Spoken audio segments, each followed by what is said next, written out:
Good evening, my friend. Wherever you are tonight, whether the room around you is warm or a little cool, whether the window is open to a restless city or a quiet street, I'm glad you're here. And if you feel like it, you can leave a like, subscribe, or tell me in the comments where in the world you're listening from and what time it is there. I always like imagining these stories travelling softly through so many different nights, but only if you want to. Tonight, let us settle into a kingdom that did not break all at once. That would have been simpler in a way, more theatrical. One terrible afternoon, one dramatic speech, one crown falling onto one unfortunate floor, and then everyone could point politely and say, yes, there, that was the moment everything went wrong. But England, in the middle of the 15th century, was not generous enough to provide such a neat convenience. It sagged first. It leaned. It developed the political equivalent of a loose floorboard that everyone noticed, everyone stepped around, and no one truly repaired because, for a while, stepping around it seemed easier than pulling up the whole room, and so the floorboard remained. Then another one loosened. Then the draft came in through the wall. Then the door no longer shut properly. And before long, the house was full of clever little arrangements for surviving its defects, which is often how large disasters begin not with flames, but with habits. For many years, England had already been learning how to live inside inconvenience. It had a king, of course. A king is supposed to solve a great many problems simply by existing in the correct chair and being anointed with the correct oil and surrounded by the correct people, saying very serious things in fine robes. Medieval monarchy depended heavily on ceremony, confidence, and the useful illusion that somebody, somewhere, knew exactly what they were doing. This works beautifully when it works. When it does not work, the robes are still lovely, but they begin to look a little overconfident. Henry VI had become king as a baby, which meant that from the very beginning, England had to improvise around absence. A child can wear a crown in theory, but a child cannot truly govern a realm full of hungry men, wounded ambitions, expensive wars, legal quarrels, frightened towns, proud lords, and clerks with cold hands scratching away at documents that no one will read until they become suddenly very important. So at first, people did what people always do when reality refuses to match ceremony.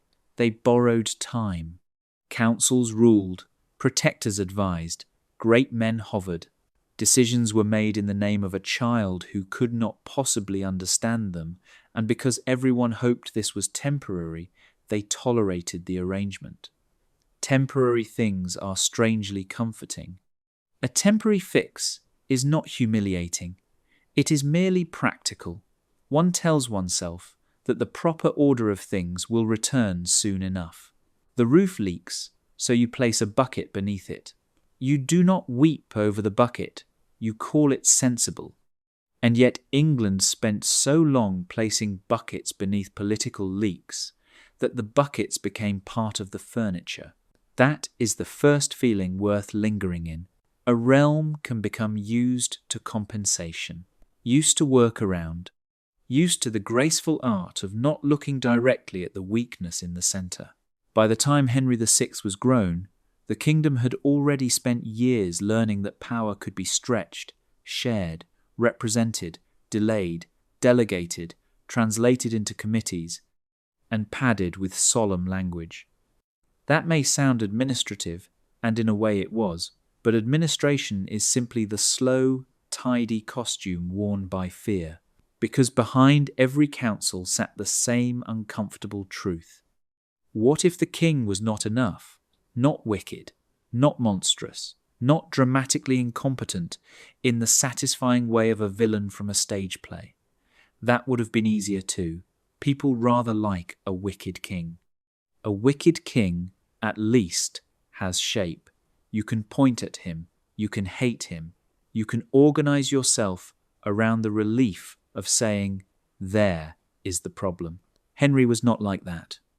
He was pious, gentle, devout, and by most accounts personally harmless, which is a difficult set of qualities for a man expected to dominate a brutal political world.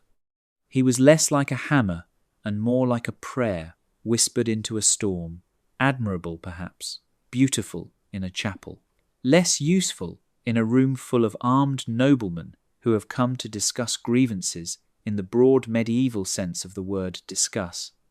And so, because he was not forceful enough to impose shape on the kingdom began imposing shapes around him.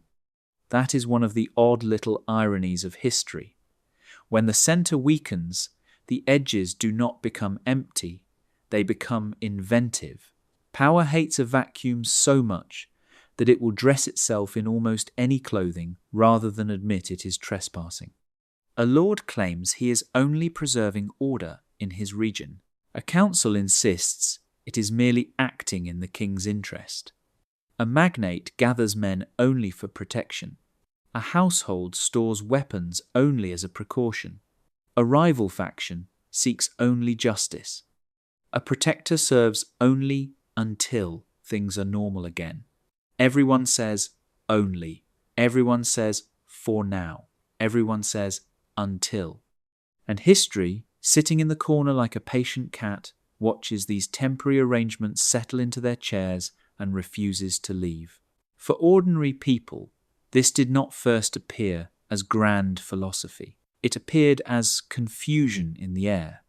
A letter delayed, a rumour arriving before breakfast, a market conversation that turned suddenly quiet when the wrong man approached, a local gentleman riding with more servants than usual, a sheriff whose authority felt somehow thinner than it had last year, a lawsuit that should have been resolved lingering strangely, because the man on the other side now had a stronger patron, a priest speaking carefully, a household head counting grain, counting candles, counting obligations, and then, perhaps, counting which nearby lord might be safest to offend least.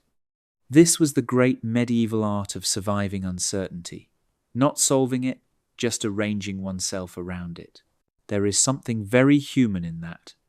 We tend to imagine civil conflict arriving, with banners unfurled and trumpets sounding, but more often it arrives like damp in a wall. At first, it is only a stain. Then one room smells wrong. Then the wood softens. Then someone says it has always been like that, which is one of the most dangerous sentences in any language. Because no, it had not always been like that. But it had been like that long enough. And long enough can become a kind of law. In Henry's England, the problem was not simply that factions existed. Factions always exist. Put 6 ambitious human beings in a room with land, inheritance, and offices to distribute, and you will have factions before the candles burn halfway down. The deeper problem was that the machinery meant to calm such rivalries no longer felt entirely trustworthy. The crown should have been the final referee. Instead, it increasingly felt like a prize, a shelter, a mask, or an empty chair that different groups tried to stand behind while insisting they were not, under any circumstances, dragging it across the room. And because the king himself could not dominate the political weather, the weather settled into patterns around him. Cloud banks of resentment, cold fronts of rivalry, sudden local storms. The kind of atmosphere in which everyone carried a cloak because one could not rely on the sky. This, too, had practical consequences that were almost boring in their modesty, which is precisely why they matter. Men wrote more letters. They sought more assurances. They attached themselves more firmly to households and patrons. They watched marriages more closely, inheritances more nervously, and appointments more bitterly. A noble feud in one county did not remain elegantly local when the crown seemed uncertain.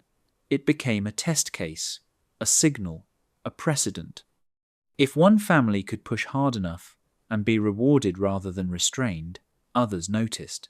Medieval politics was full of listening, not listening in the noble spiritual sense, listening in the suspicious, practical sense, like neighbours hearing furniture scraped across a floor late at night and deciding whether to bolt the door. And then there was France, or rather, the slow humiliation attached to France. For generations, English kings had woven great claims, campaigns, glories, and taxes around the dream of English power across the Channel. War abroad is often useful at home because it gives restless elites somewhere else to point their swords. It offers wages, advancement, narrative, and the flattering sense that violence is being spent on foreigners who are always more convenient recipients of national frustration. When that project went badly, and then worse, and then embarrassingly worse, it did not simply reduce territory, it reduced confidence. Confidence is difficult to measure, but kingdoms run on it. Lose a city, and perhaps you can win another. Lose money, and perhaps you can tax again. Lose face, and suddenly every man with a grievance feels taller. The collapse of English fortunes in France under Henry VI did more than weaken strategy. It made questions feel admissible. That is often the first stage of a political crisis. Not rebellion, not battle. Permission to wonder aloud whether the people in charge are equal to the office they occupy. That permission spreads quietly. At court first, then in noble households, then in lawyers' chambers, then in taverns, then in towns, and finally into the ordinary breathing space of the country, where people who have no hope of influencing high politics still become experts in the consequences of it. And when a kingdom learns to live by workaround, it produces a very particular kind of citizen, or subject, more properly, though the subjects are doing a great deal of private thinking. They become adaptive, cautious, a little cynical. They stop assuming that law alone will defend them and begin considering what friendship, patronage, service, or visible usefulness might do. A family with land to protect thinks not only about charters and claims, but about men, gates, grain stores, local loyalties, and which messenger can be trusted at dusk. A widow thinks not only about piety, but about custody, rents, leverage, and whether her husband's allies remain loyal now that his body is cold and his signature no longer available. A tenant thinks about which badge on a coat means safety this season. These are not yet the great battles. These are the softer sounds before them, the kingdom breathing unevenly in its sleep. And because humans are endlessly hopeful, many of these adjustments were still described as temporary. That word hovered everywhere, like incense, temporary guardianship, temporary settlement, temporary pressure, temporary precaution, temporary household arms, temporary political arrangement, temporary favour, temporary alliance. It is one of the funniest and saddest habits in political life that nothing is so permanent as an emergency measure adopted by frightened people who fully intend to revisit it later. Later, of course, is a magical kingdom where all untidy matters are solved. No one ever arrives there. Instead, people grow familiar with the emergency itself. Children grow up inside it. Servants enter household service when the special precaution has already become normal routine. Clerks copy the forms. Messengers know the roads.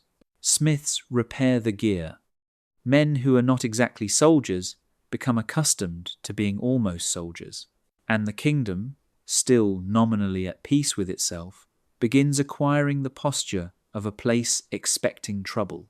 You can almost feel it in the corners of rooms. The extra caution with which doors are shut, the way conversation circles names before speaking them plainly, the way a man says he is travelling for business and does not immediately specify what kind, the way a household keeps a little more on hand than comfort strictly requires, because one does not know, and not knowing if prolonged, becomes its own system. That is another thing worth staying with for a moment longer than necessary. Ignorance is not merely a lack of information. In unsettled times, it becomes architecture. People build lives around incomplete knowledge. They make marriages under uncertain futures. They place sons into service under great lords without being entirely sure whether those lords are rising or drifting toward ruin. They attach themselves to causes that may look righteous in spring and fatal by winter. They write letters that are half information and half prayer. They develop a style of living that is flexible enough to survive contradiction, which is admirable though not restful. And all of this was happening before the realm had fully admitted to itself what kind of story it was entering. A weak centre, a culture of workaround, private strength hired to compensate for public weakness. Old forms maintained long after confidence in them had thinned, temporary structures hardening into habit. One can see the trouble almost too clearly, which is perhaps why the people inside it could not. When you live inside a room filling slowly with smoke, you do not declare at once that the house is burning. First you mention the smell, then you open a window, then someone says it is probably the chimney. Then dinner continues, because dinner is already on the table and one cannot waste everything over a smell. History is full of dinners eaten under suspicious ceilings. And so England continued, with its gentle king, its councils and compensations, its local rivalries, its growing talent for living around instability, its men of power becoming more necessary precisely because the crown could not fully master them, its households practicing little acts of private resilience, its political class mistaking adaptation for recovery. And somewhere within that drifting arrangement, certain names were gathering weight, certain grievances were becoming patient, certain ambitions were learning to dress themselves as duty. Certain men were beginning to look at a kingdom held together by improvised balance and think, perhaps with concern, perhaps with vanity, perhaps with genuine conviction, that they might steady it better themselves. Which is always a dangerous thought. Sometimes it is even true, and truth, unfortunately, does not make it less dangerous. If a kingdom begins to lean, people do not immediately demand that the walls be rebuilt. That would require patience, honesty, money, and a rare willingness to admit that the entire structure may be less sound than everyone has been pretending. Human beings, whether in a medieval hall or a modern office, generally prefer a smaller solution, something portable, something plausible, something that can be explained with a straight face while everyone quietly avoids eye contact. So if the king is not strong enough to settle every quarrel, then naturally great men must help him. Only help him, of course, just a little, just in their own regions, just with their own people, just until order feels a bit more comfortable. And this was how a great many dangerous things entered English political life, wearing the expression of helpfulness. A nobleman did not say, "I am building a private power structure because the crown cannot be trusted to protect my interests." That would sound vulgar. He said, or behaved as if he were saying, "I am maintaining my household, ensuring my lands are governed, preserving peace among my tenants, and making myself useful to the realm." It sounds much better. It even sounds responsible. And, in pieces, it was true. That is what makes such arrangements so difficult to resist. They are never entirely false. They begin in need, and need is terribly persuasive. A great lord did have lands to manage, servants to feed, estates to defend, roads to watch, obligations to meet, alliances to honour, lawsuits to pursue, and enemies well, perhaps not enemies. That would be two dramatic, difficult neighbours to discourage. So he gathered men around him, Not always soldiers in the grand shining sense, though medieval art has done much to flatter the profession. Often they were retainers, household men, local gentlemen, estate officers, tenants, cousins, younger sons, ambitious men with little land, practical men with debts, and hard-faced men who understood very well when to stand behind their lord and when to stand slightly ahead of him.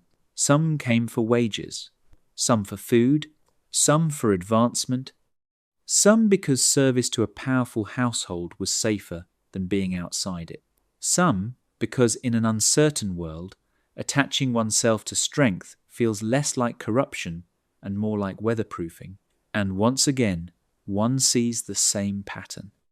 A simple need, a temporary arrangement, a structure built to compensate for instability, then familiarity, then habit, then dependence.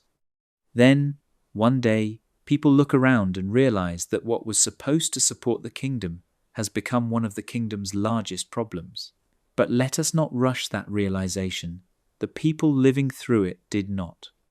Imagine, instead, a household somewhere in England, not royal, not even necessarily among the greatest in the kingdom, merely substantial, landed, concerned with rents, legal claims, harvests, marriages, provisions, servants, repairs, obligations to superiors, and the endless medieval miracle of trying to keep roofs over people, grain in stores, and documents from disappearing at the exact moment they become useful. Such a household cannot survive on politeness alone. It needs men to carry messages, men to witness agreements, men to collect rents, men to ride out and inspect something unpleasant, men to stand by a gate, looking as though opening trouble there would be an administrative inconvenience, men to accompany a lord when he travels, men to appear in sufficient number that anyone considering insolence might postpone it for a week and perhaps reconsider entirely. This is all very ordinary. In fact, that is the point. Power in late medieval England did not live only in glittering courts. It lived in kitchens, stables, gatehouses, legal chambers, counting rooms, chapels, and muddy yards. It lived in who served whom, who wore whose colours, who dined in whose hall, and who could gather 20 armed men by tomorrow morning without sounding overly emotional about it. That last detail mattered rather a lot, because the crown, grand though it was, had limited ways of reaching into every corner of the realm. Royal authority was broad, but it was not always deep. There were not neat little state offices, everywhere staffed by neutral officials in identical hats, all calmly stamping papers and ensuring that justice moved with mathematical fairness. There were sheriffs and justices and royal commissions, yes, and many honest efforts at governance, but much of daily order still depended on influence flowing through powerful households. In theory, that influence worked with the crown. In practice, it often worked beside it, or under it, or around it, or in those more embarrassing moments, instead of it, and because everyone knew this, they learned to behave accordingly. A local gentleman with a dispute over land might not ask first, "What does abstract justice require?" He might ask, more sensibly, "Who is backing the other side?"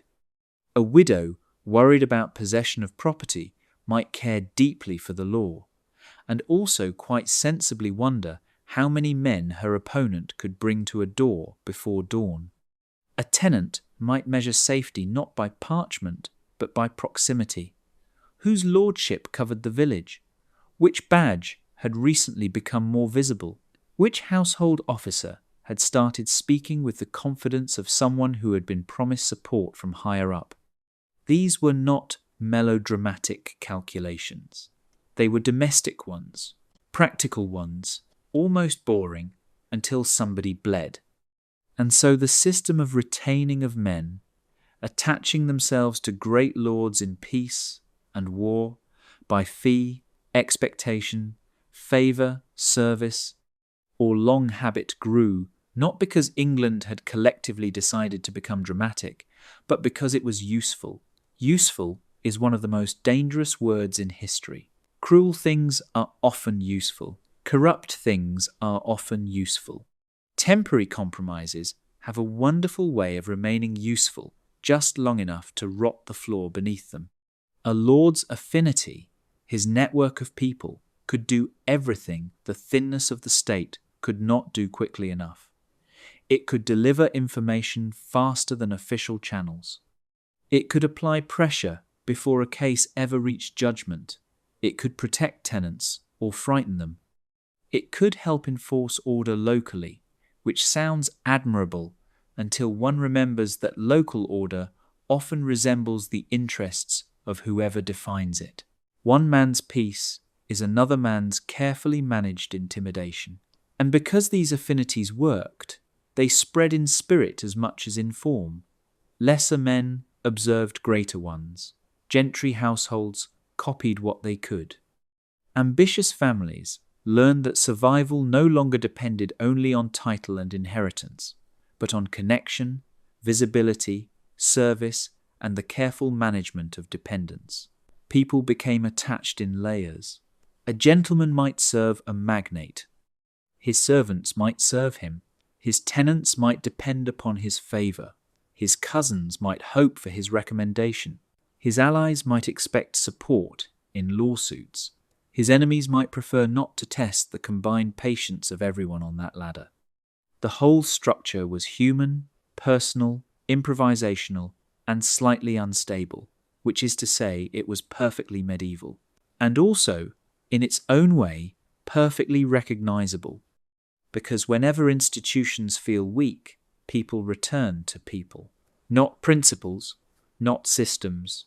People, someone strong, someone known, someone who can get a letter answered.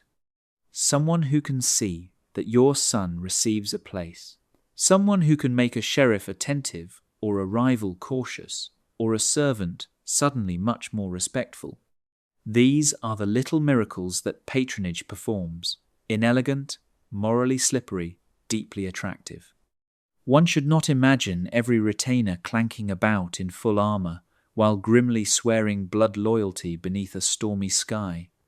A great deal of it was quieter and more tedious. Service agreements, fees, hospitality, gifts, expectations, seasonal obligations, travelling with a household, standing witness, carrying news, lending presents, being available when required. Medieval politics required a great many people who were not exactly glamorous, but were extremely useful in moments of pressure. Useful again. There it is. And the trouble with useful men is that they rarely remain neutral furniture. Once a household becomes accustomed to having armed servants, dependable riders, loyal estate officers, and local gentlemen ready to answer its call, the household begins to imagine life without them as impossible. What began as prudent preparation hardens into necessity. A hall once guarded because times were uncertain is now always guarded because it would seem reckless not to be. A lord once surrounded by followers for prestige and safety now discovers that prestige itself depends on still being surrounded. Appearance becomes obligation. Strength must continue being seen. This is how private power feeds itself. Not always by dramatic ambition, sometimes by embarrassment. No one wishes to appear diminished. If one rival rides with 40 men and another with 12, no charter need be opened for both to understand the message. Retinues speak long before their owners do. There was, too, something almost theatrical about livery and badges, though perhaps theatrical is unfair. Symbols matter because human beings are children about clothing, and I include every century in that judgment. A badge on a sleeve, a colour, a sign of service, these turn abstraction into visibility. They tell the world, and perhaps the wearer himself, that he belongs somewhere. Belonging is powerful. It can feel like protection. It can feel like dignity. It can even feel like purpose. A man wearing a lord's badge is no longer merely himself. He is connected, extended, backed, seen, which is a lovely arrangement until too many men are walking around visibly attached to competing powers in a kingdom, already trying not to notice that its peace relies on exactly these private displays of force. And Parliament, the Crown, and various moralizing voices did notice from time to time. There were laws against abuses of livery and maintenance, complaints about unlawful retaining, efforts to distinguish proper service from corrupt intimidation. But that distinction is one of those noble legal ideas that looks far sturdier on parchment than it does in a muddy county where everybody knows who influences the jury. The state wanted the benefits without the dangers. It wanted great men able to govern their regions, but not dominate them. It wanted service, but not private militarization. It wanted loyalty, but not followings strong enough to become bargaining chips. It wanted order, outsourced just enough to function, but not so much that the subcontractors forgot who was supposed to be in charge. This is, to put it gently, not an easy balance. It is rather like keeping wolves because they are excellent at guarding the sheep, while issuing stern regulations against excessive wolf behaviour. The regulations may be sincere, the sheep may remain unconvinced. And yet the kingdom persisted in this balancing act, because, again, the alternative was harder. To build a stronger, more direct, more uniformly administered state would require resources, habits, and authority that the crown did not fully possess. So, instead, England leaned on magnates, relied on affinities, tolerated retinues, complained about them, regulated them, needed them, feared them, praised them in one season, and denounced them in the next. By now, perhaps, a pattern is beginning to hum beneath everything. A kingdom with weakness at its centre does not collapse into emptiness, it fills with substitutes. A substitute that works becomes respectable. A respectable substitute becomes expected. An expected substitute becomes permanent. And something very curious happens once permanency settles in. People stop remembering that another arrangement was ever possible. A young man entering service in a noble household does not think, I am joining one of the compensatory mechanisms of a politically unstable kingdom. He thinks, more simply, this is how one gets ahead. A tenant summoned to support his lord does not think, I am participating in the privatization of public force. He thinks with greater realism, this seems wiser than refusing. A household arming a few servants against possible trouble does not think, we are making ordinary legal disputes feel like miniature campaigns. It thinks entirely correctly that losing one's home while waiting for ideal justice is a poor strategy. And so everyone adapts to the adaptation. That is how systems become invisible, by being practical long enough. And somewhere in all this, ordinary inconvenience quietly changes shape. A delay in a legal case is no longer merely a delay. It may now be pressure from someone better connected. A public show of lordly hospitality is no longer merely generous. It is a demonstration of reach. A cluster of mounted men on a road is no longer merely travel. It may be a message. Even courtesy becomes charged. Even invitations can have weight. Even silence can start to feel escorted. None of this means that daily life was one constant pageant of menace. People still married, prayed, baked, bargained, harvested, quarrelled about boundaries, mended roofs, argued over dowries, and worried about children with fevers. But the political climate seeped into ordinary life precisely because it attached itself to the structures people already used: households, service, favour, land, obligation. That is what made it so resilient and so hard to unwind. Because once power settles into daily habits, removing it is not like ending a war. It is more like asking people to stop leaning on a wall that has held them up for 20 years. They may agree in principle. Then they wobble. Then they lean again. In such a world, men of great name were not simply arrogant ornaments. They became load-bearing pieces of the kingdom, which would have been manageable, perhaps, if the load had remained purely administrative. But load-bearing men have moods. They have sons. They have rivalries. They have wounded pride, old lawsuits, unpaid expectations, memories of insult, ideas about precedents, quarrels over marriages, influence over offices, and that most dangerous of all possessions, a sense that their local importance gives them a special understanding of what the realm needs. Perhaps sometimes it did, perhaps often it did. That is the truly infuriating part. Private power was not merely parasitic. It could govern, it could stabilize, it could defend roads, calm disputes, organize men, and make remote authority feel present. It was not a fantasy, it was effective. Number 3. And effectiveness is exactly why it became so hard to contain. A crutch used briefly is a tool. A crutch used for years becomes part of the body.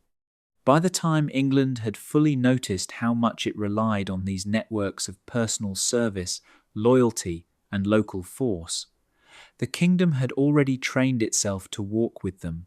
The lords were only there to help. The men around them were only there for order. The badges were only symbols. The armed servants were only precautions. The following at a lord's back was only proper dignity. The pressure in a courtroom was only influence. The fear felt by a weaker neighbour was only a misunderstanding. Everything remained modest in its own description. And perhaps that is what makes the whole system feel so human and so doomed. No one needed to declare a revolution in order to produce one. They merely had to continue being practical. In times that are perfectly calm, a household is a remarkably simple machine. Not easy, of course. Medieval life was never easy in the way we lazily imagine comfort today, but it was at least understandable. Grain must be stored, rents must be collected, roofs repaired, servants managed, children raised, accounts recorded in careful ink by men who squint at parchment while muttering about numbers and damp weather. A hall must be swept, a fire must be lit, bread must appear with comforting regularity. This is the rhythm of ordinary survival, and most people prefer that rhythm to remain untroubled by the ambitions of princes. But the peculiar talent of political instability is that it rarely asks permission before wandering into kitchens. At first it arrives quietly. A letter. Letters were everywhere in 15th century England. Messages written carefully, sometimes anxiously, often hurriedly, carried along muddy roads by riders who hoped the horse would not go lame halfway between two places where no one particularly wished to be caught after dark. These letters were practical things: news, advice, requests, warnings, and sometimes the tone was almost apologetic, as though the writer disliked being the bearer of unease. Someone might write to say that a certain lord had gathered more men than usual. Not a threat, necessarily.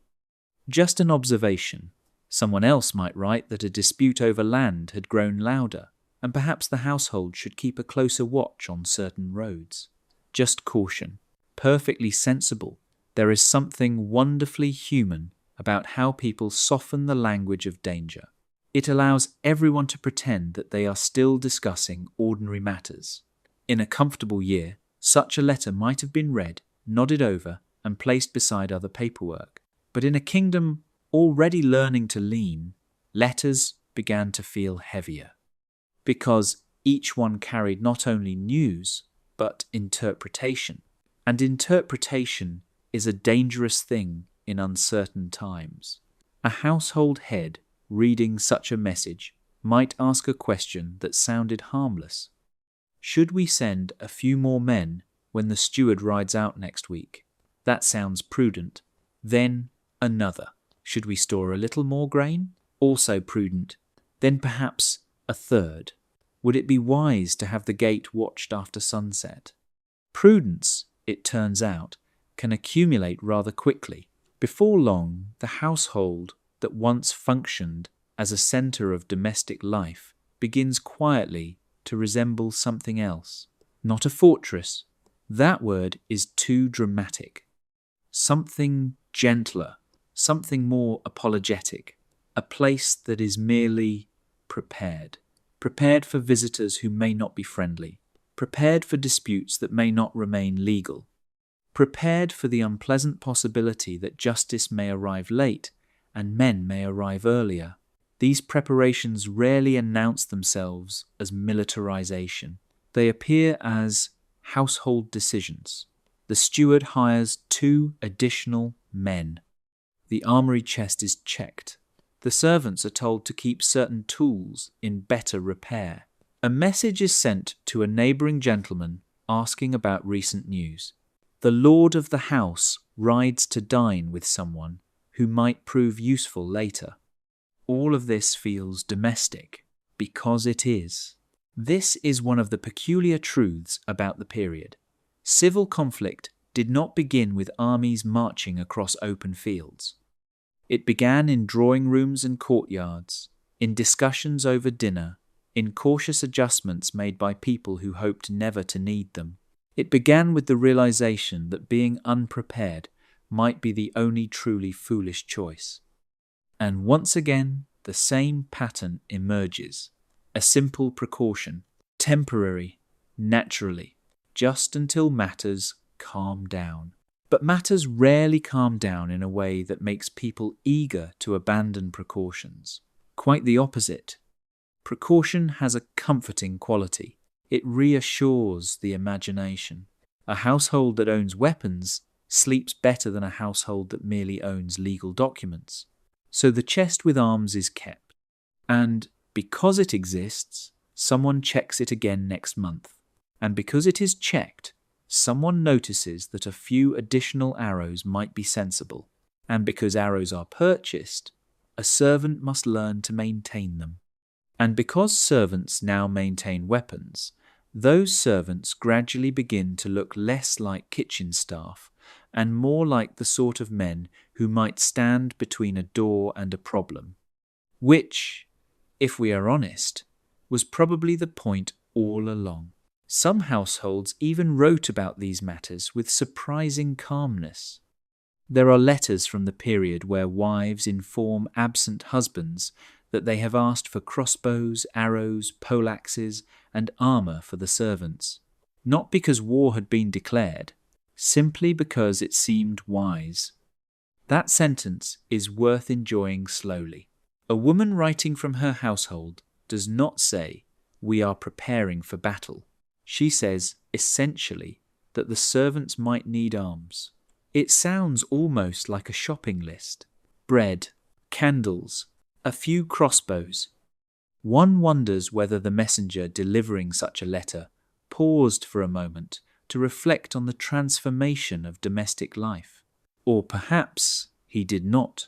Perhaps by then it felt normal. And normality, once again, is the most efficient disguise instability ever invented. Inside such households, daily life continued. Children still played. Accounts still had to be balanced. Food still had to be cooked. Illness still arrived with its usual stubbornness. A broken roof did not repair itself simply because the political atmosphere had grown tense. Life refuses to pause for politics, which is one reason politics often becomes so inconvenient. But tension seeps into rooms, even when people try not to name it. A servant might notice that the Lord now travels with more men. A steward might discover that tenants have begun asking careful questions about which powerful family supports their landlord. A visitor might observe that certain discussions stop when he enters the hall. Not hostile, just cautious. The mood of a place begins to change long before anyone admits that it has. This was particularly true in disputes over land. Land was the foundation of everything: status, income, marriage alliances, political influence. Lose land, and a family's entire future could shrink. So when disagreements over property arose, and they did, constantly families defended their claims with a determination that could blur the line between law and force. A lawsuit might begin politely enough. Documents produced, witnesses summoned, arguments made in the dignified language of medieval legal culture. But if the case dragged on, or if the other side acquired the support of a powerful patron, patience could wear thin, very thin. Suddenly men appeared at a gate. Not an army, just men, perhaps 20, perhaps 30, carrying bills, poleaxes, bows, or whatever tools looked convincing enough to discourage debate. Their presence could mean many things. They might claim to be protecting property, or preventing unlawful entry, or ensuring that possession remained in the correct hands until the court settled the matter. These explanations sound respectable. They also sound remarkably similar, regardless of which side is speaking. For the household under pressure, however, the distinction was rarely philosophical. It was immediate: a door, a wall, a number of men standing outside. The calculation becomes simple. How many do we have? It is in these moments that the political culture of retaining reveals its true significance. A household with friends, patrons, allies, and loyal servants could gather men quickly. A household without them relied on hope. Hope is a fragile defense against determined neighbors. So alliances mattered, service mattered, livery mattered. All those little signs of belonging we spoke about earlier suddenly became very practical. The badge on a man's sleeve might mean that if trouble came tomorrow, he would not stand alone. And if enough men wore the same badge, trouble might not come at all. Intimidation, like hospitality, works best when it does not have to be fully exercised. Of course, not every dispute ended with violence. Many did not. The mere possibility of violence often persuaded both sides to negotiate, delay, or seek mediation. But that possibility was always there, hovering politely in the background like a guest who refuses to leave. And everyone knew it. This produced a curious atmosphere in which the law remained important, yet never entirely sufficient. Documents mattered, courts mattered, judgments mattered, but behind them stood networks of influence, networks of men, networks of expectation. A legal victory without the power to enforce it could feel strangely hollow, and a legal defeat supported by stronger allies might not feel like the end of the story at all. These contradictions filled the lives of families across England. Not just great magnates, gentry households too, families who owned land, managed estates, and tried very hard to navigate a political environment that seemed increasingly interpretive. Interpretive is a polite word. What it really means is that everyone was guessing which lord would rise, guessing which faction would fall, guessing which alliances would still be safe next year, guessing whether the king himself would ever regain the authority needed to quiet the entire storm. And while they guessed, they prepared. More letters, more conversations, more careful arrangements, more small acts of readiness that each felt temporary, each felt reasonable, each felt like something any sensible household would do. And collectively, these quiet preparations reshaped the kingdom, because a country in which thousands of households begin preparing for trouble is already halfway to trouble itself. No proclamation is required, no trumpet, no battlefield, just the slow multiplication of caution, the careful storage of weapons, the strengthening of alliances, the habit of watching the road, and the understanding, spreading softly through villages and manor houses alike, that peace might now depend less on royal authority and more on who one knew, which is, in its own quiet way, a very dangerous thought. And by the time that thought becomes common, history has usually begun moving faster than anyone inside it realizes. For a long time, England had been learning how to live with tension. That is an important skill in any society. People become very good at it. They adjust their expectations. They develop habits of caution. They choose their words more carefully. They become excellent observers of tone, posture, and rumour. And when tension lasts long enough, it begins to feel stable. Not peaceful, but stable. Like a table that wobbles slightly but never quite collapses. The trouble is that stability built on imbalance has an unpleasant habit of surprising people, because eventually someone leans too hard. In the years leading toward open conflict, the kingdom had accumulated a great many men who believed they were helping the king, helping the realm, helping justice, helping stability.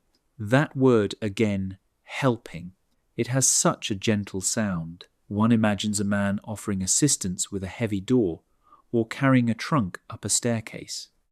But political help in a nervous kingdom can look very different. Sometimes help arrives with several hundred armed men, and when that happens, everyone involved insists that the weapons are merely precautionary. By the mid-1450s, the strain around the royal court had grown difficult to disguise. Rivalries among powerful families were no longer quiet disagreements whispered across legal documents. They had become public tensions, the kind that made people watch entrances more carefully during official gatherings. At the centre of many of these anxieties stood Richard, Duke of York. York was, in many ways, precisely the sort of man unstable kingdoms produce. Powerful, high-born, capable, and increasingly convinced that the government surrounding the king was failing the realm. One must be careful not to imagine that York woke up one morning and decided to begin a civil war. That sort of dramatic clarity belongs to novels. In reality, his actions, like most actions in the period, could be explained as attempts to correct disorder. He and his allies believed certain advisers around Henry VI were corrupt, incompetent, or dangerously influential. And so they proposed something that sounded very reasonable. Remove the bad advisers. Restore good governance. Protect the king from those misleading him. It is the kind of proposal that sounds noble in every century, and it often carries the same complication. The men proposing reform usually arrive with soldiers. Now, soldiers are persuasive in political discussions, even when they are standing politely outside, especially when they are standing politely outside.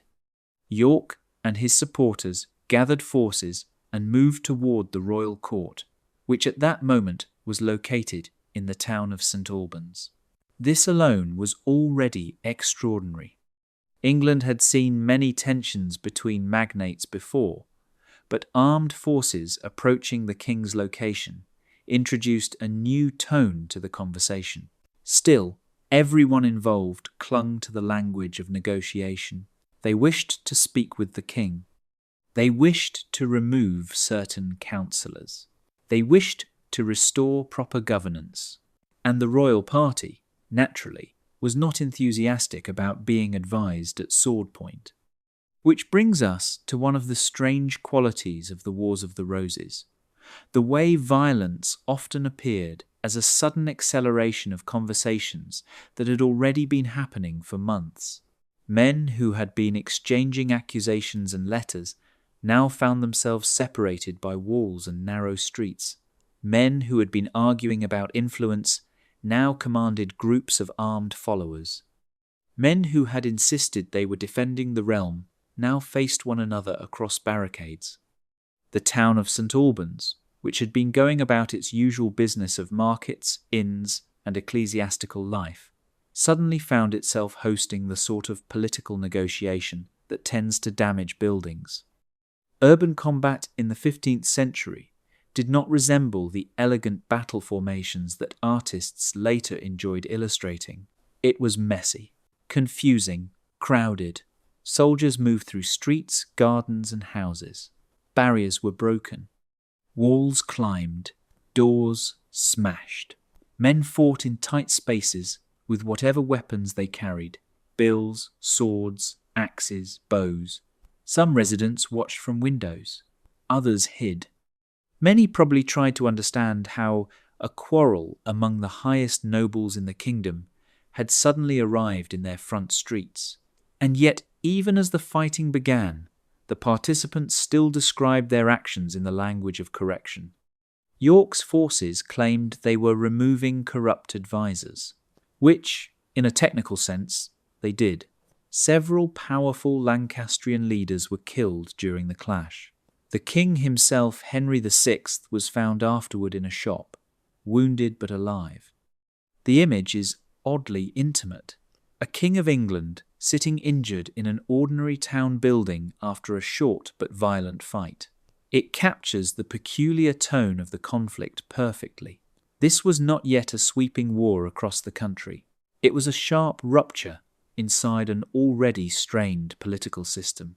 The entire battle lasted only a short time, but its meaning lingered much longer, because something had now happened that could not easily be undone. Armed nobles had attacked the king's forces. They had killed major figures of the royal government. They had taken custody of the king himself, and they insisted, still, that they had done so for the good of the realm. This is one of the great ironies of civil conflict. The people most capable of breaking the political order often believe they are saving it, and sometimes they are not entirely wrong. After St Albans, Richard of York gained enormous influence. For a time, he effectively controlled the government, which created an uncomfortable new problem. If the kingdom had accepted armed intervention once, what prevented it from happening again? Power gained through force carries a quiet message. Others hear it, they learn from it, and they begin to wonder whether they too might one day need to help the kingdom. This is how precedents are born, not through laws, through example. The Battle of St Albans was not the largest fight of the Wars of the Roses. It was not the bloodiest, but it was the moment when England learned that the careful balancing act it had been practicing for years could break. The temporary arrangements had failed to remain temporary. The quiet preparations of households, the armed followings of magnates, the networks of retainers, the habit of settling disputes through pressure rather than patience, all of it had now stepped across a line. And yet, even after the battle, many people still hoped the conflict might settle, that it might return to politics, that this had merely been an unfortunate correction. Human beings are endlessly optimistic about the durability of systems they understand, even when those systems have already begun to unravel. So England continued. The king still lived. The kingdom still functioned. Courts still met. Harvests still came. Households still managed their lands. Letters still travelled dusty roads. And yet something had changed, because now Everyone knew that political disputes might end not only with signatures and seals, but with swords in the streets. And once that possibility enters a nation's imagination, it becomes very difficult to persuade it to leave. After St Albans, the kingdom did not immediately fall into chaos. That is one of the most interesting things about political rupture. People expect the moment of violence to be followed by immediate collapse. They imagine panic, fire, declarations, armies sweeping across the countryside like storms across a map. But societies are rarely that theatrical. Most of the time, they respond to shocks with a strange, stubborn calm. Officials continue working. Markets open. Courts meet. Letters are written. Meals are cooked. Even after armed nobles had attacked the king's entourage in the streets of St Albans, England still tried very earnestly to behave like a country where such things were temporary misunderstandings. The king had been recovered. The Duke of York now held influence. Certain troublesome advisers were gone, which meant, if one wished to believe it, that the problem had been corrected. That was the official mood, and people were willing, for a time, to accept it. Because accepting it was easier than imagining the alternative. The alternative would require acknowledging something far more uncomfortable, that the system itself had begun to malfunction, that the delicate arrangement of noble loyalties, royal authority, local power, and personal service had become unstable. But that realization takes time. People prefer smaller explanations. So St Albans became, in polite conversation, an unfortunate but necessary correction. Some men had been removed. The king was safe. Order would return. And perhaps for a moment, it almost seemed possible. Richard of York held authority in the government. He was appointed protector during the king's continuing episodes of illness. This, again, sounded like a temporary solution. England had used protectors before. When the king was unable to rule, someone needed to guide the realm. Perfectly reasonable, practical, responsible, the same language that had been used many times before. Temporary guardianship, temporary stabilization, temporary leadership. But something subtle had shifted. Before St Albans, the idea of a protector had been administrative. Now it carried the memory of force. Everyone knew how York had gained his position. He had arrived with soldiers, which meant that the role of protector now rested on a precedent that could not easily be erased. If one powerful lord could intervene with arms and then govern in the king's name, others might wonder whether they could do the same. This was the quiet poison introduced into the political bloodstream. Precedent. Precedent is one of history's favourite tools. Once something has happened, it becomes imaginable. Once it is imaginable, it becomes available. And once it is available, it becomes part of the political vocabulary. In the years after St Albans, England began speaking this new vocabulary more fluently. Nobles strengthened their alliances. Households expanded their retinues. Letters travelled faster. Rumours travelled even faster. Families who had previously watched politics from a careful distance began choosing sides, sometimes reluctantly, sometimes enthusiastically, but choosing all the same. Because the most uncomfortable position in a civil conflict is neutrality. Neutrality sounds noble, but it is often interpreted as weakness. And weakness attracts pressure.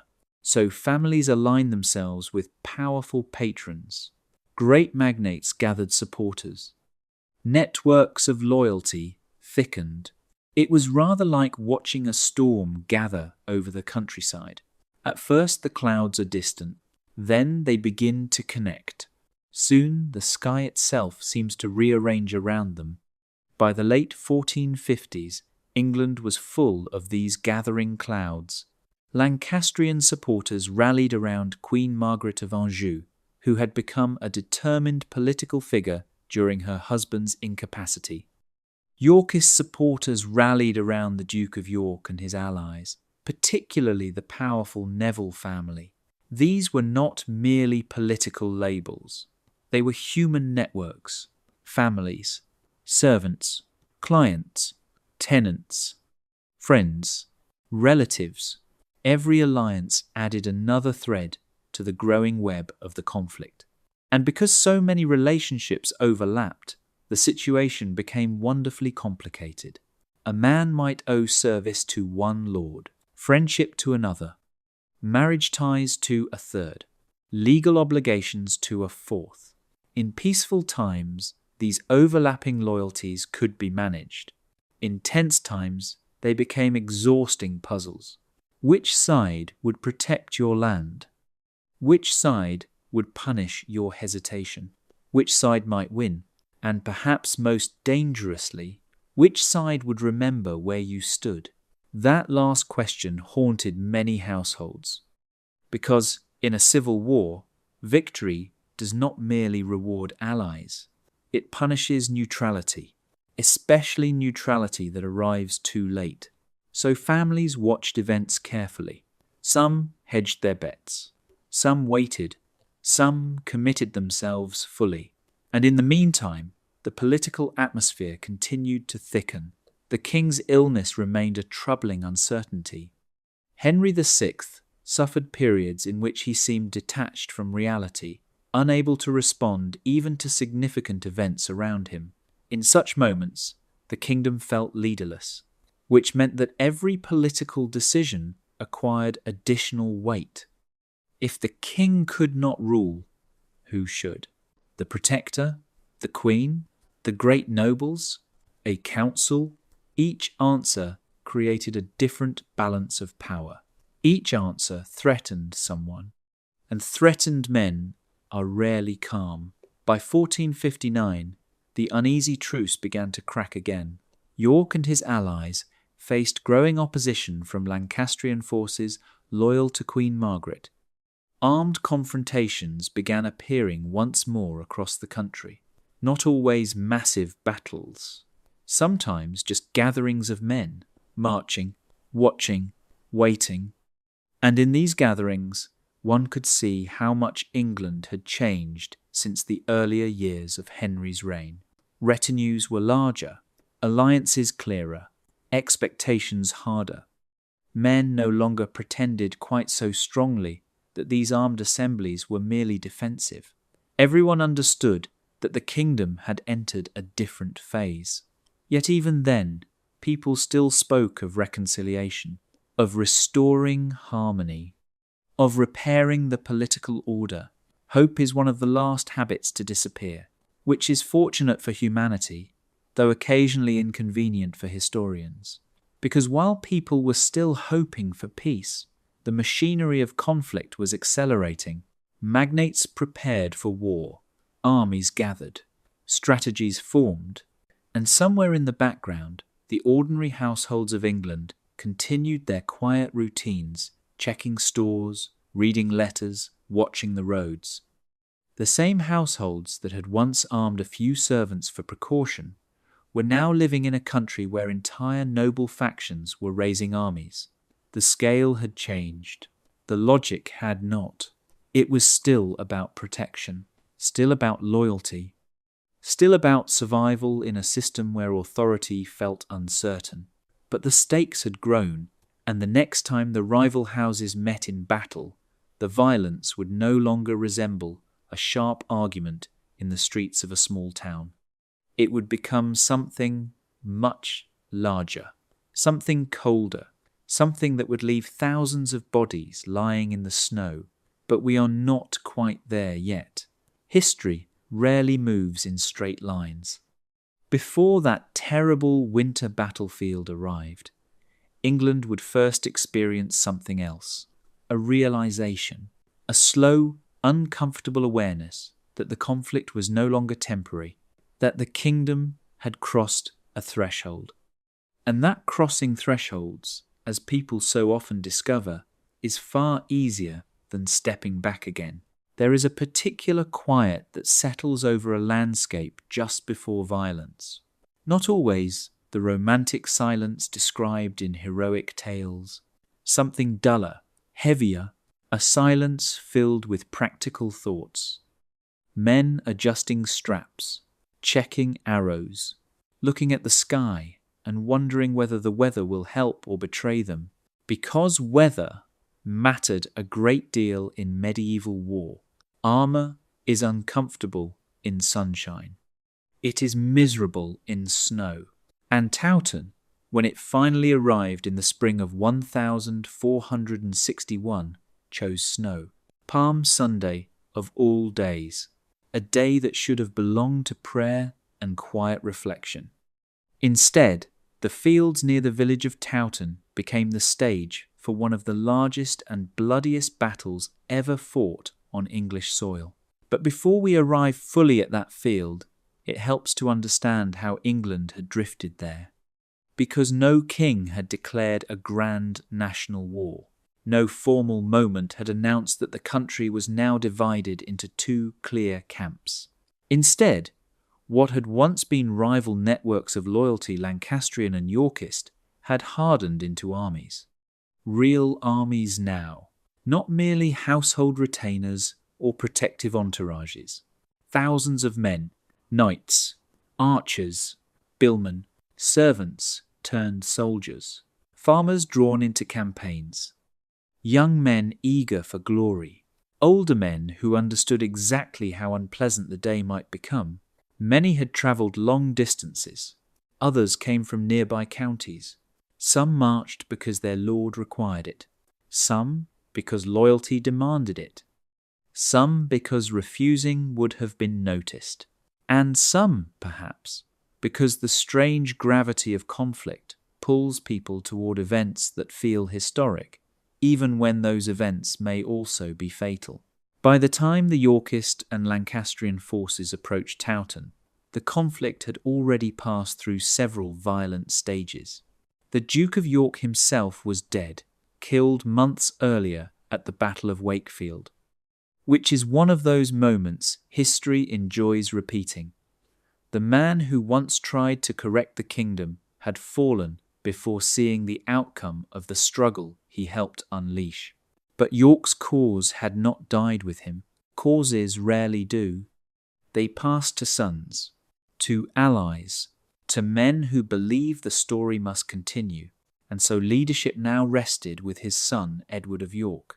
Edward was very different from Henry VI. Tall, energetic, charismatic. The sort of figure who made soldiers feel that victory might be possible simply because he was present. Charisma is not strategy, but it helps, especially when the kingdom has spent years under a king who seemed distant from the business of ruling. Edward gathered supporters rapidly. Lancastrian forces gathered in response. And soon the two sides found themselves facing one another across fields and ridges north of the River Wharfe. The weather that morning was harsh. Snow blew across the landscape. Wind cut across the battlefield. Visibility shifted. Cold crept into fingers and joints. It was not a romantic setting. It was miserable, which meant the men preparing to fight had plenty of time to reflect on their discomfort. Battlefields before fighting begins can feel strangely ordinary. Men talk quietly. Some joke. Some pray. Some stare into the distance. Some avoid thinking about what will happen when the signal comes. It is easy to imagine medieval soldiers as creatures of permanent fury, but most were simply people who had been brought into a very dangerous situation. They were thinking about home, about wages, about survival, about the man standing beside them, about whether the arrows flying soon would find their mark. And arrows would fly. English warfare of the period relied heavily on archers. Longbows could transform a battlefield. In strong wind, however, archery becomes a conversation with the weather. The Yorkist army, positioned with the wind behind them, began the engagement by sending arrows toward the Lancastrian lines. The wind carried them further, harder, more accurately. Lancastrian archers responded, but their arrows, launched into the wind, fell short. Some landed harmlessly in the snow. Others were gathered by Yorkist soldiers and fired back again. It is one of those little practical details that captures the strange mechanics of battle. Men fighting with deadly seriousness, and yet also recycling ammunition like careful craftsmen. Soon enough, the distance closed. Because arrows alone rarely decide medieval battles. Eventually, men must approach one another, and that is where the true horror begins. Towton became a brutal struggle of close combat, billhooks, poleaxes, swords, shields, men pushing forward in thick lines, mud and snow beneath their feet. The battle did not end quickly. It stretched hour after hour, which is perhaps the most exhausting detail of all. One imagines heroic clashes lasting minutes, but Towton lasted most of the day. Imagine standing in armour, fighting, pushing, slipping, striking, watching friends fall, trying not to fool yourself. For hours, fatigue alone becomes an enemy. The snow beneath the soldiers' boots mixed with churned soil and blood. Footing grew treacherous. Bodies accumulated. Lines bent but did not immediately break. Both armies understood what defeat meant.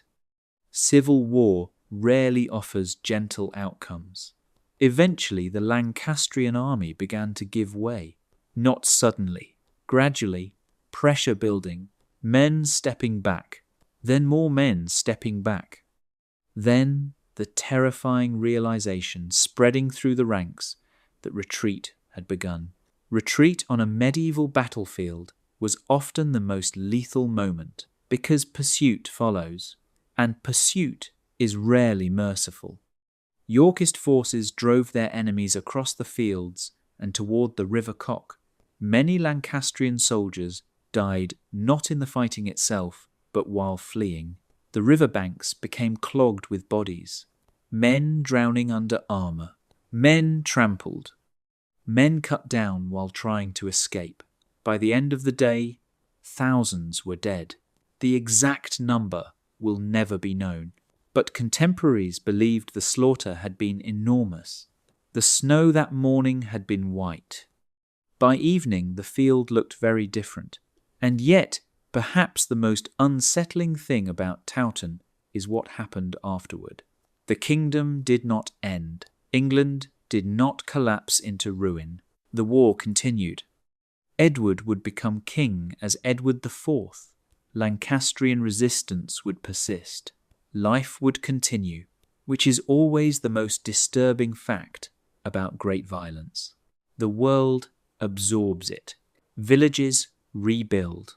Families mourn. Fields are ploughed again. Kings are crowned. Children are born. And somewhere, in quiet corners of England, households that had once armed a few servants as precaution read new letters. Letters describing battles. Letters describing deaths. Letters describing a kingdom that had finally learned just how far its temporary solutions could carry it, all the way to a frozen battlefield filled with the bodies of its own people. And still the story was not finished. Because civil wars, once begun, develop a strange momentum. Victories do not end them. Defeats do not end them. Even kingship itself does not always end them. Sometimes the conflict simply changes shape and waits. After Towton, England experienced something that looked very much like relief. Not joy. Exactly. Joy would have required certainty. But relief, the cautious kind people feel when a storm seems to be moving away from the house, was suddenly possible again. Edward of York had won. The young Duke, whose father had died in the struggle, now wore the crown as Edward IV. And unlike Henry VI, Edward looked exactly like what people imagined a medieval king should be. He was tall, impressively tall in fact. nearly a head taller than many men around him. He carried himself with confidence. He enjoyed ceremony. He spoke clearly. He rode well. He laughed loudly. And perhaps most importantly, in a kingdom exhausted by uncertainty, he appeared decisive. Decisiveness is a wonderful performance in politics. It does not always solve problems, but it makes people feel that problems are being solved. And after years of drifting authority under Henry VI, the appearance of strength itself was calming. Edward held court. Edward rewarded supporters. Edward reorganized government. Edward seemed very much in control, which meant that many people allowed themselves to believe that the civil conflict had reached its natural end. The Yorkist cause had triumphed. The Lancastrian leadership had been broken. Henry VI had fled and later been captured. The crown had changed hands. The story, it seemed, had resolved itself. And for several years, life in England tried very hard to return to something resembling normality. Courts resumed their rhythm. Markets filled again. Harvests came and went. Families returned to managing estates rather than anxiously watching military roads. The letters written during these years contained fewer warnings and more ordinary concerns: repairs, debts, marriages, inheritance disputes. All the quiet machinery of everyday life began to hum again. But beneath that hum, something remained unsettled, because civil wars rarely end neatly. They pause, they rearrange, they wait. One of the great difficulties in Edward's new kingdom was that the political networks which had fueled the conflict had not disappeared. The same families still existed. The same loyalties still bound men together. The same grievances still lingered quietly in memory. Lancastrian supporters had not vanished. They had merely been defeated. Some fled abroad. Some hid. Some waited. Waiting, it turns out, is one of the most powerful tools in politics. A defeated faction often becomes patient, and patience can be surprisingly dangerous. Edward's reign, especially in its early years, seemed secure. He rewarded the great Neville family, particularly Richard Neville, Earl of Warwick. Warwick had been one of Edward's most powerful allies. In fact, he was so influential that people sometimes referred to him, half admiringly and half nervously, as the Kingmaker. It is one of those titles that sounds flattering until one considers its implications. A man who makes kings might also unmake them. But for a while, the relationship between Edward and Warwick appeared solid.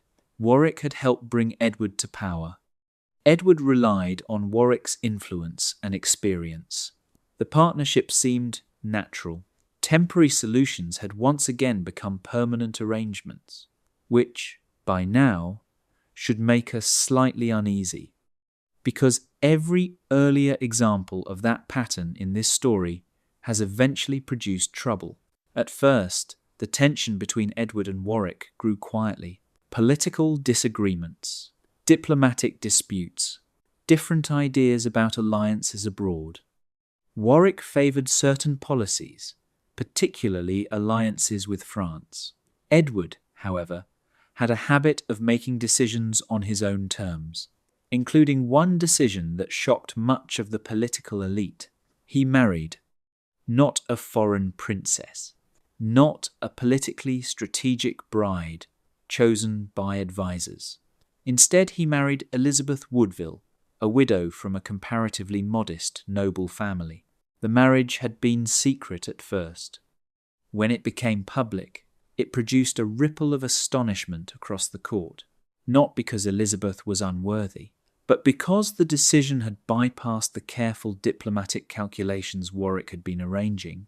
It was the sort of moment that changes relationships, quietly but permanently.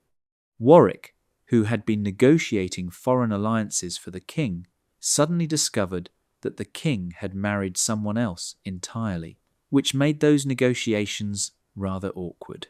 More importantly, the marriage elevated the Woodville family, and the Woodvilles now began acquiring influence at court, offices, marriages, positions, all perfectly normal in the politics of patronage.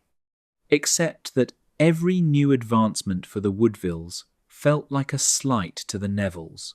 Court politics is rarely about one decision. It is about accumulation. Small frustrations stacking quietly on top of one another. A denied request, an overlooked appointment, a rival family rising too quickly, a sense never quite spoken that influence is shifting.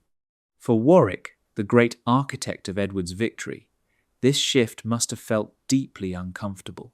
The king he had helped place on the throne now seemed less dependent on him, and dependence, once lost, is difficult to recover.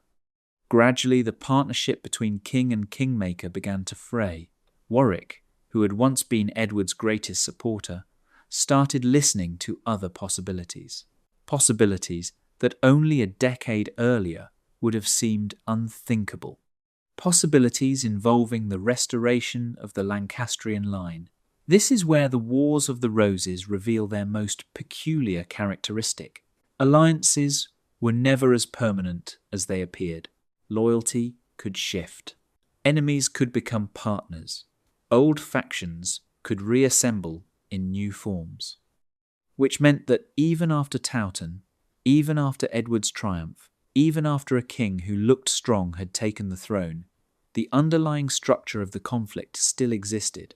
Networks of allegiance, memories of loss, ambitions interrupted but not extinguished. England had learned to live with private power, with magnates capable of raising armies, with households prepared for sudden trouble, with political solutions that depended on the cooperation of powerful men whose interests did not always align. And those habits did not disappear simply because a new king now wore the crown. In fact, in some ways, they had become stronger, because everyone now knew what those magnates could do. They had seen them raise armies. They had seen them defeat kings. They had seen them change the course of the realm. And once such knowledge spreads through a political culture, it becomes very difficult to persuade ambitious men not to imagine themselves doing the same. Edward IV may have looked every inch a king, but the kingdom he ruled had been permanently altered by the years of conflict. The habits of power had changed. The expectations of nobles had changed. The memory of how easily the crown could shift had changed everything. And somewhere in that altered landscape, the great Earl of Warwick the Kingmaker himself was beginning to reconsider the story he had helped create. Because sometimes the most dangerous figure in a civil war is not the defeated enemy. It is the former ally who begins to believe the king he made has stopped listening. And when such a man begins to look for alternatives, history has a way of starting again. There is a peculiar moment in many political conflicts when the most dangerous man in the room is no longer the enemy. It is the friend who helped build the system, because friends know where everything is. They know the doors. They know the weaknesses. They know which alliances hold the structure upright and which ones are mostly decorative. Richard Neville, Earl of Warwick, knew all of those things. For years he had been one of the central architects of Edward IV's power. His influence stretched across northern England. His family networks reached through counties and courts. His retainers were numerous. His reputation formidable. Warwick had helped place Edward on the throne, which meant that he had also helped teach England something important, that kings could be made. This is not a lesson that disappears easily. At first, Warwick's frustrations with Edward IV remained private. Disagreements over foreign policy, the unexpected marriage to Elizabeth Woodville, the rapid rise of the Woodville family at court. None of these things were shocking by themselves. Court politics has always involved shifting influence and new favourites. But for Warwick, the accumulation mattered. Influence, once assumed, now seemed uncertain. Advice, once welcomed, now felt ignored. The king he had helped elevate was becoming independent. Independence is a dangerous trait in a king when powerful men are accustomed to guiding him, especially powerful men who have already proven they can raise armies. And Warwick could raise armies. By the late 1460s, the quiet tension between king and kingmaker began moving toward open conflict. At first it appeared in the familiar language of reform. Warwick and Edward's own brother, George, Duke of Clarence, began criticising the influence of the Woodville family. They spoke of corruption, of mismanagement, of the need to correct the government for the good of the realm. One begins to recognise the pattern. Political arguments about justice often travel accompanied by soldiers. Rebellion broke out in 1469. Warwick supported uprisings against the king's government. Edward IV was briefly captured, which is one of those moments that must have felt surreal to the people living through it. The victorious King of Towton, now a prisoner of his own former ally. For a moment, it seemed as if Warwick might control the government entirely. But ruling a kingdom is harder than capturing a king. Without Edward's authority, the political structure began to wobble again. Magnates hesitated. Disputes multiplied.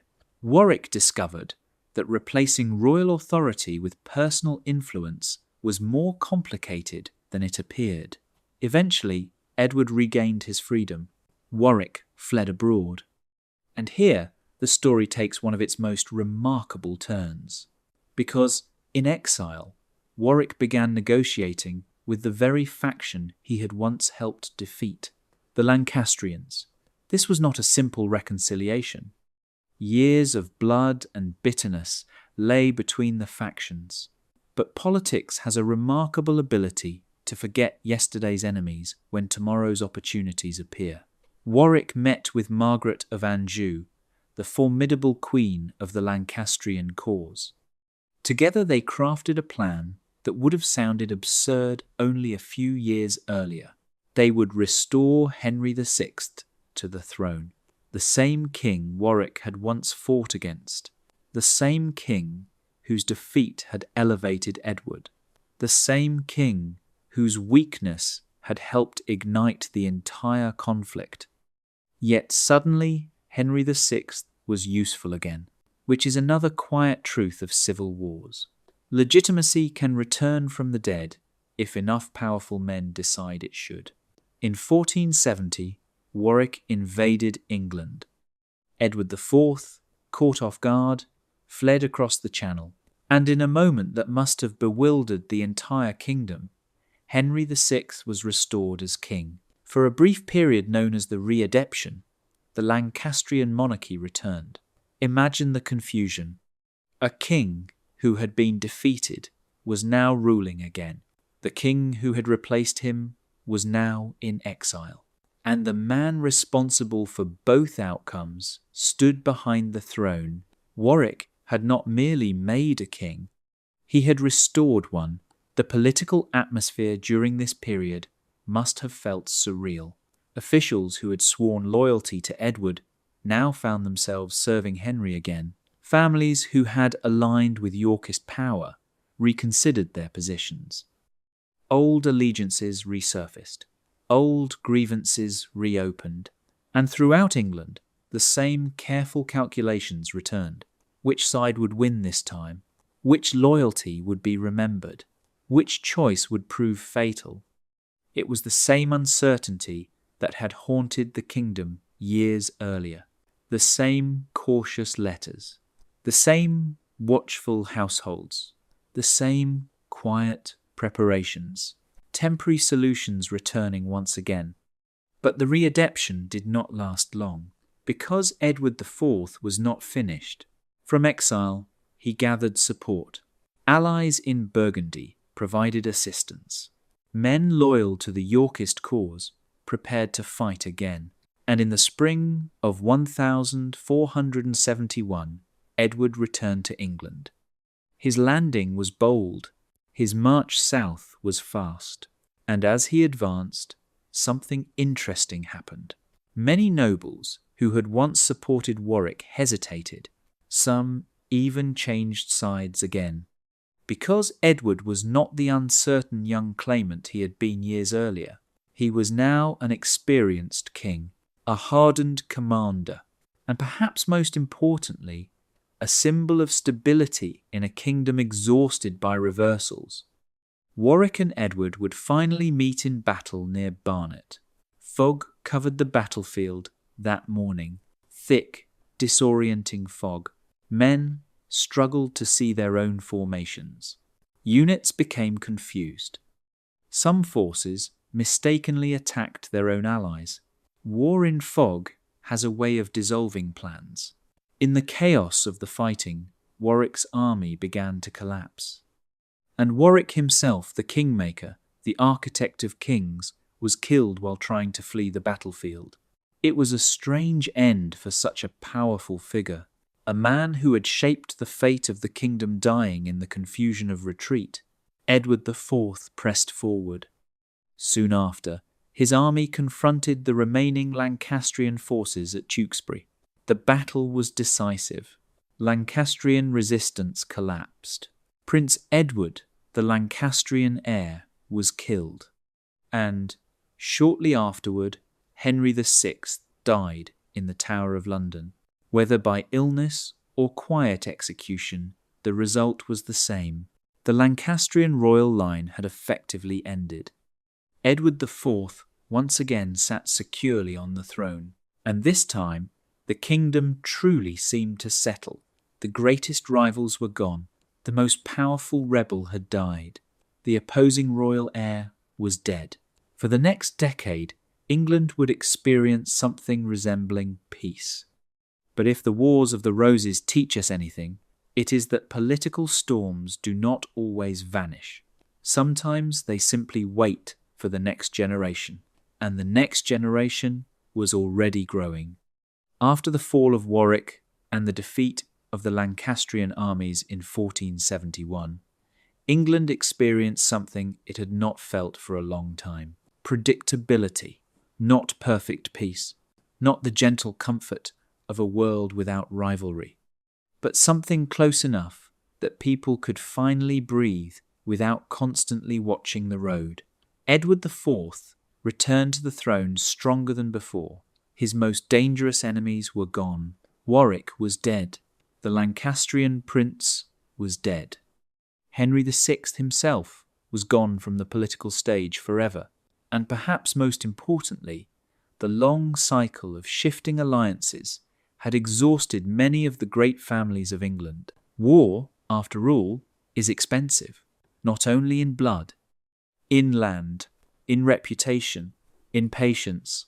Magnates who had spent years raising armies and defending claims were now eager to enjoy their estates rather than risk losing them. So Edward ruled, and for more than a decade, the kingdom experienced a period that felt stable. Edward was a capable ruler in many practical ways. He paid attention to finances. He cultivated merchants. He encouraged trade, particularly with the wealthy cloth markets of the Low Countries. Court life regained its splendour. Tournaments returned. Feasts filled the great halls of England. Diplomatic negotiations replaced military campaigns. To many observers, the nightmare of civil war appeared to have ended. But beneath this calm, something subtle continued to shape the kingdom. The memory of how easily power had shifted. Once a society has seen kings replaced by force, that memory never completely fades. It lingers, quietly, like a scar beneath clothing. Edward understood this, and part of his success as king came from managing the great nobles carefully. He rewarded loyalty, balanced factions, maintained authority, without provoking unnecessary conflict. For many years, the arrangement worked. England prospered, trade increased, the court glittered again, and ordinary households, those same families who had once armed their servants against political chaos, returned to worrying about more familiar matters: harvests, dowries, repairs, debts, children. Yet even in these calmer years, the structures that had fueled the Wars of the Roses still existed. Great lords still commanded large followings. Households still maintained retainers. Political alliances still mattered enormously. The machinery of private power had not been dismantled. It had simply been managed, which worked perfectly well as long as Edward IV remained alive, because the stability of the kingdom rested heavily on one fact. Edward was an adult king, a strong king, a king capable of managing ambitious nobles. But history has a way of testing systems at their weakest moment. And in April of 1483, Edward IV died suddenly. He was only 40 years old. His death produced the exact situation that had destabilized England decades earlier. A child king. Edward's heir, Edward V, was only 12 years old. Immediately, the old questions returned. Who would guide the government? Who would protect the young king? Who would control the kingdom? The boy's maternal relatives, the Woodville family, moved quickly to secure influence, which alarmed many powerful nobles. Because the Woodvilles were still viewed with suspicion by older aristocratic families, and suspicion in a kingdom with a history like England's spreads quickly. Into this uncertainty stepped another figure, Richard, Duke of Gloucester. Richard was Edward IV's younger brother. He had spent years governing the north of England effectively. He had a reputation for competence and loyalty. Many nobles trusted him. When Edward IV died, Richard was appointed Lord Protector, responsible for guiding the young king until he reached adulthood, which sounded once again like a familiar, temporary solution. England had used protectors before: temporary guardianship, temporary leadership, temporary stabilization. It is remarkable how often that word appears in this story. Temporary. And yet the moment Richard took control of the government, events began to move quickly. Too quickly for comfort. Edward V was travelling toward London to be crowned king. Richard intercepted the royal party. The young king was escorted to London under Richard's supervision. Soon after, Edward's younger brother, another prince, joined him. Both boys were placed in the Tower of London, which at that time was not merely a prison. It was also a royal residence, often used before coronations. Still, the situation felt uneasy. Meanwhile, Richard began questioning the legitimacy of Edward IV's marriage. If Edward's marriage had been invalid, his children would be illegitimate. And if the children were illegitimate, the crown would not legally belong to Edward V. Parliament eventually supported Richard's claim. In June 1483, Richard was crowned Richard III. The two young princes remained in the Tower, and gradually they disappeared from public view. History has never fully resolved what happened next. The most widely accepted belief is that the princes died, most likely murdered, while imprisoned. But exactly how, and on whose orders, remains one of the most haunting mysteries of English history. What mattered immediately was the effect. The disappearance of the princes cast a long shadow over Richard's reign. Even if some nobles accepted his legal claim, the moral uncertainty surrounding the boys troubled many people. Whispers spread, doubts multiplied, and once again the kingdom found itself in the uncomfortable position it had occupied many times before: a crown that did not feel entirely secure, a king whose authority some questioned, a political culture that already knew how to challenge kings. And somewhere across the Channel, another claimant was quietly gathering support.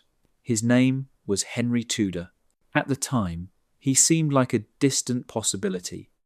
A young man in exile, with a weak hereditary claim, few resources, little immediate power, but history has a particular fondness for unlikely figures.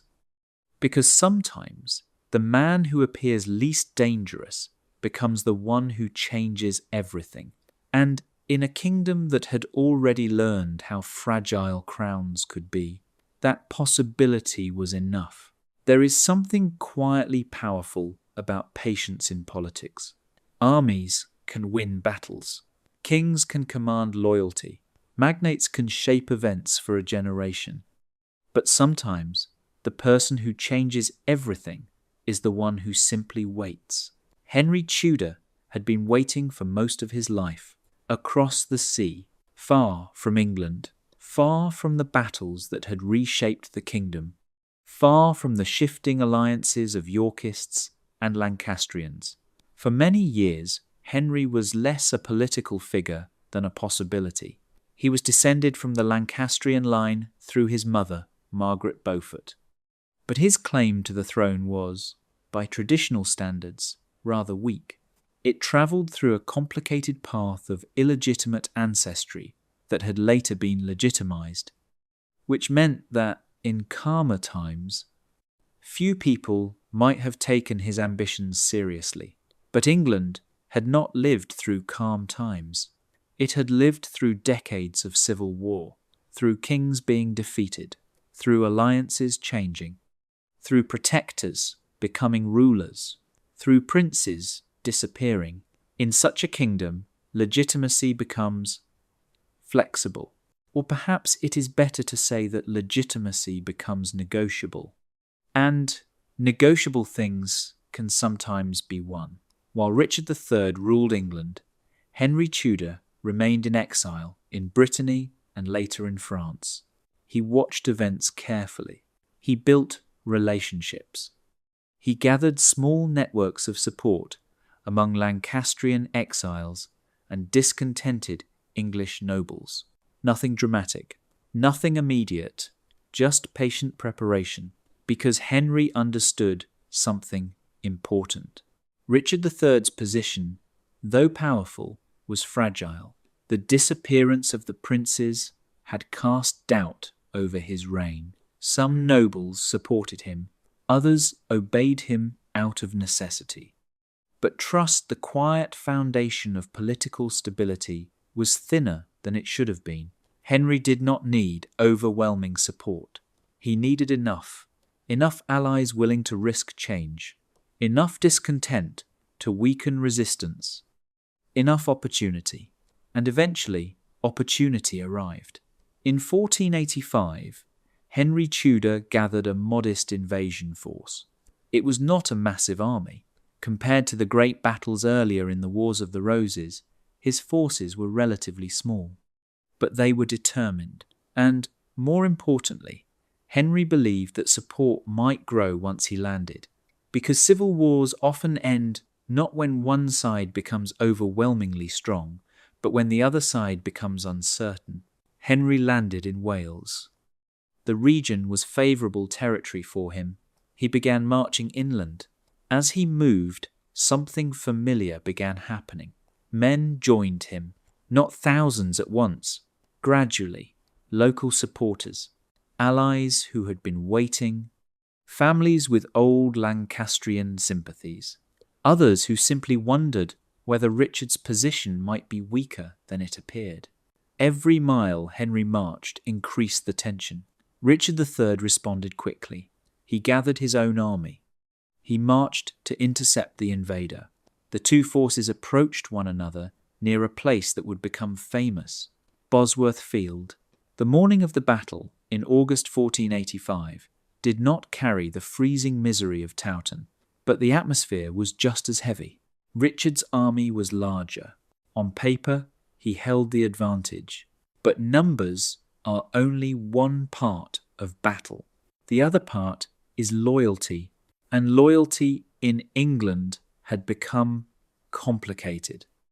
Several powerful, noble families were present on the field but had not fully committed themselves to either side.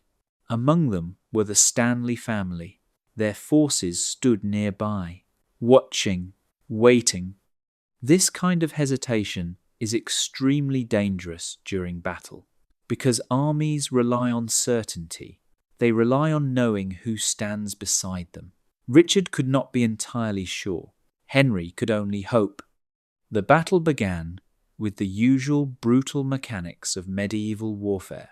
Archers firing, infantry advancing, lines clashing, steel striking steel, dust rising beneath thousands of moving feet. At first, the fight seemed evenly matched, but Richard understood that time might work against him. The longer the battle lasted, the greater the chance that uncertain allies might change sides. So he made a decision. One of the boldest and most desperate decisions a king could make. He saw Henry Tudor across the battlefield, not heavily guarded, not surrounded by overwhelming numbers, and Richard chose to strike directly. Gathering a group of loyal knights, he launched a mounted charge straight toward Henry. For a moment, the plan nearly succeeded. Richard's charge cut through Henry's supporters. Several of Henry's standard-bearers were killed. The two sides came close enough that the entire battle might have been decided in seconds.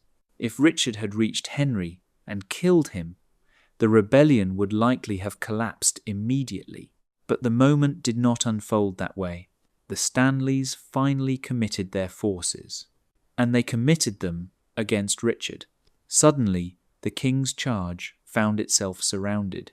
The battle closed in. Richard fought fiercely.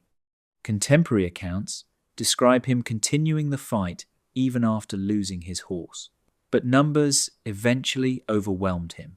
Richard III was killed on the battlefield. With his death, the Yorkist cause collapsed. Henry Tudor was crowned king soon afterward as Henry VII. The crown of England, according to later tradition, was even found in the aftermath of the battle and placed upon his head. It was a fitting image. A crown lifted from the dust of a battlefield. The Wars of the Roses, at least in their most violent form, had finally reached their end. But like everything else in this long story, the ending was not perfectly clean. 2 years later, in 1487, another rebellion erupted. Supporters of the Yorkist cause rallied behind a pretender named Lambert Simnel, who claimed to be a surviving royal prince. The rebellion ended at the Battle of Stoke Field. Henry VII's forces defeated the rebels, and this time the conflict truly faded. After more than 30 years of political struggle, England entered a new era. Henry VII worked carefully to control the great nobles who had once dominated politics. He used legal tools, financial pressure, and cautious diplomacy to prevent magnates from raising private armies again. The age of magnate warfare slowly receded. The Tudor monarchy would become far stronger than the fragile kingship that had existed under Henry VI, but the memory of the Wars of the Roses remained, a reminder of how quickly political balance can collapse, how temporary solutions can become dangerous habits, and how a kingdom that once learned to lean had finally been forced to rebuild itself. When the wars finally faded, England did not wake up one morning and suddenly realize that an era had ended. History almost never behaves with that sort of politeness. Instead, the change arrived slowly, so slowly that many people living through it probably did not notice at first. There were still fields to plough, taxes to collect, roofs to repair, children to raise. The ordinary business of life has a remarkable ability to continue even after extraordinary events. And for most households, that ordinary business was far more urgent than remembering which king had ruled 10 years earlier. Yet something had changed. Not immediately visible, not loudly announced, but present in the way people spoke about power. Because the kingdom that Henry VII inherited was not the same kingdom Henry VI had once ruled, the old habits had been tested too severely. For decades, England had relied on a delicate balance between royal authority and the influence of powerful magnates. Great lords governed vast territories, maintained large households, surrounded themselves with retainers and loyal men, and for a long time this arrangement had seemed practical, even necessary. The crown needed these magnates. The magnates needed the crown. Together they maintained order. At least that had been the theory. But theories often survive only until reality becomes inconvenient. The Wars of the Roses had exposed the weakness in that system, because the same magnates who could defend the kingdom could also divide it. The same retainers who protected order could become armies. The same alliances that stabilized politics could tear it apart. Temporary solutions had quietly grown into permanent dangers. And once those dangers exploded into open war, England learned something uncomfortable about itself, that a crown was not as immovable as people had believed. That kings could be challenged, defeated, replaced. And once a kingdom learns that lesson, it cannot easily forget it. Henry VII understood this. He had not grown up surrounded by the illusions of stable monarchy. He had spent much of his life in exile, watching England from a distance, watching kings rise and fall, watching noble families gamble everything, watching armies gather under banners that promised stability and delivered uncertainty. So when Henry became king, he approached the problem differently. He did not attempt to eliminate the great nobles entirely. That would have been impossible. But he changed the rules of how power worked, carefully, quietly, with patience. Rather than allowing magnates to gather enormous independent followings, Henry placed restrictions on retaining. Rather than trusting noble loyalty completely, he used financial bonds and legal obligations to ensure obedience. Rather than relying solely on personal alliances, he strengthened the authority of the crown itself. These changes were not dramatic.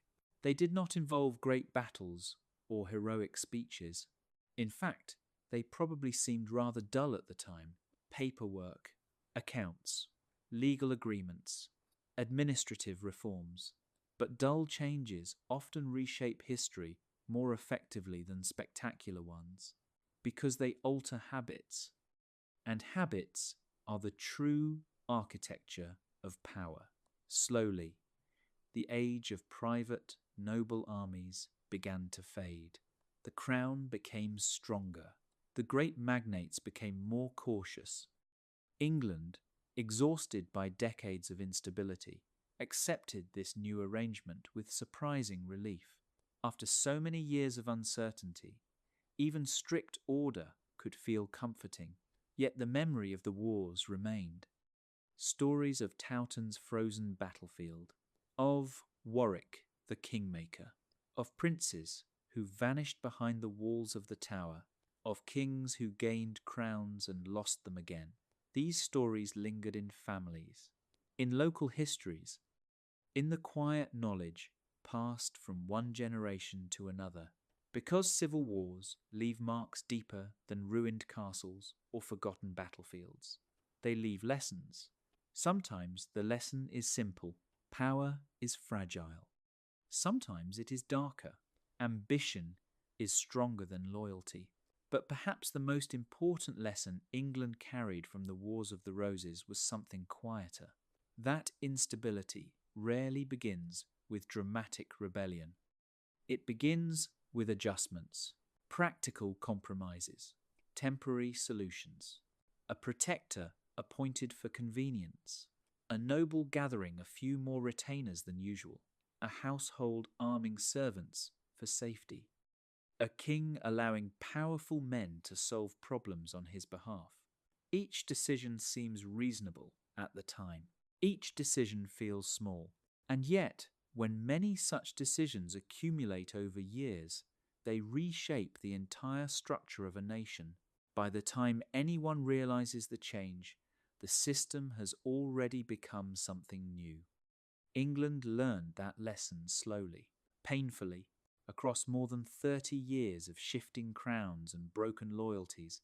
But eventually, the kingdom emerged from the conflict with a different understanding of power, a stronger monarchy, a more cautious nobility, and a memory of how dangerous it can be when temporary solutions become permanent habits. And somewhere, in quiet villages and manor houses across the country, life continued. Children grew up hearing stories of the wars their parents had survived. Old men remembered which banner they had once followed. Fields where soldiers had died returned to farming. Roads that once carried armies carried merchants again. History closed one chapter, not with a single moment, but with the slow return of ordinary life. And perhaps that is the strangest ending of all. Because after decades of crowns changing hands and armies marching across the land, the kingdom finally discovered that what it had been seeking all along was something very simple. Not glory, not conquest, just the quiet stability that allows people to live their lives without constantly wondering which king will rule tomorrow.